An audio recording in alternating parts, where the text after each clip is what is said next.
on the subject of the Palestinians. Here's Alex in North London. Alex, go ahead, sir. Hi George, I'm calling from North London. I've been listening to you for 3 months now. Okay. Never had the chance to speak to you. Okay. But I was just calling on. I was listening to you a couple of nights ago, and you were talking to these people, and they were saying that Israel, the Jews, did not have the right to gain Israel from the Palestinians. And I was just saying, throughout history, the Jews have been persecuted, obviously from the Holocaust, and we were granted Israel as a result of this. And I feel that granted by whom? We were granted from Britain and other countries. Granted us that. Well, what right did Britain have to grant you somebody else's country? Well, it's due because we lost 6 million people. No. I'm not arguing about that. I'm going to come on to that. But what right did Britain have to grant you somebody else's country? We had the right because we lost 6 million people and we did not have a home. Well, yeah, I'm going to ask you for a third time. What right did Britain have to grant you somebody else's country? Well, they didn't. Well, they were giving us the right because it was they were basically gave us because of the. But they gave you somebody else's country. That's the point I'm making, Alex. Can you deal with it? Yeah, but the Jews have also had to. They've dealt with this throughout history. Well, Alex, I don't know if you came on with a script and you can't deviate from it.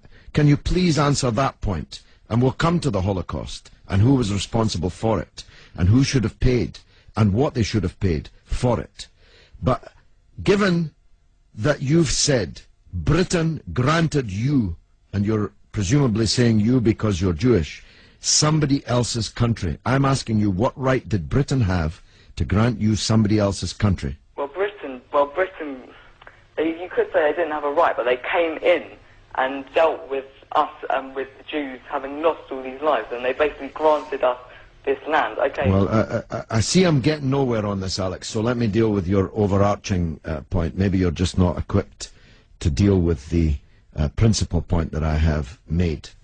The Jews have suffered racist anti-Semitism down the ages in many, many European countries, including our own. They were subject to regular discrimination at best, and pogrom and murder at most. That's undoubtedly true. The one place in the entire world that Jews were neither discriminated against nor subject to pogrom was the Muslim world. In fact, so much was that the case that when Christianity came back to power in Spain, in Andalusia, in the western extent of the Islamic Empire, when the Muslims left, the Jews left with them because they feared the Christian anti-Semitism which would be unleashed in the wake of the departure of the Islamic civilization in the West. That's why so many Jews are to be found even today, and were to be found in profusion before the creation of the State of Israel, in countries like Morocco and along the North African coast, because under the protection of the Muslims, the Jews left Europe and went to live in North Africa.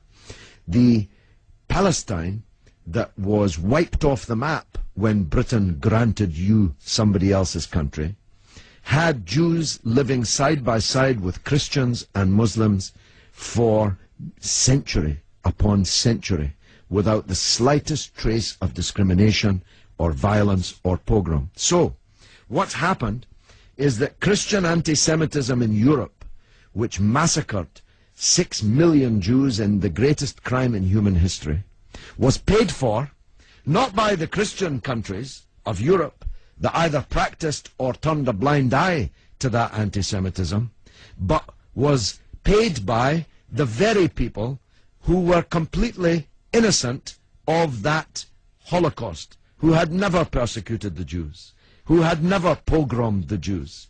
And that seems to me to add insult to the injury suffered by a people whose country was wiped off the map, who were dispersed into exile, to make way for a Zionist idea which was granted to European Jews, because these were the first settlers, granted to European Jews by Britain.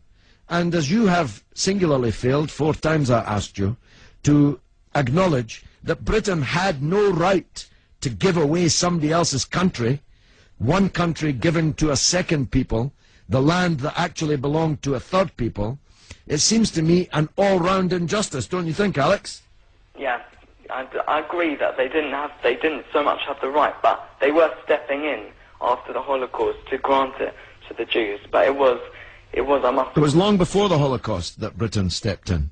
Britain stepped in 1917 with the Balfour Declaration made by the British Minister Balfour on our behalf to a group of atheistic Zionist Jews. I make the point about atheism because it's now claimed that this is some biblical land right, as if God was an estate agent. The men to whom Israel was promised were atheistic Jews. They were not only not speaking for all Jews, they represented at that time in 1917 a tiny proportion of the world's Jews. Most of the world's Jews supported communist or socialist parties and ideas at that time.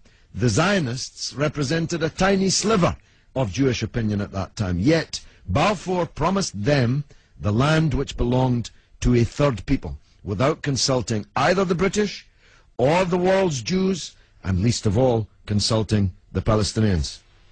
Okay, well, thanks very much for talking. Okay, Alex, thanks for listening, my friend.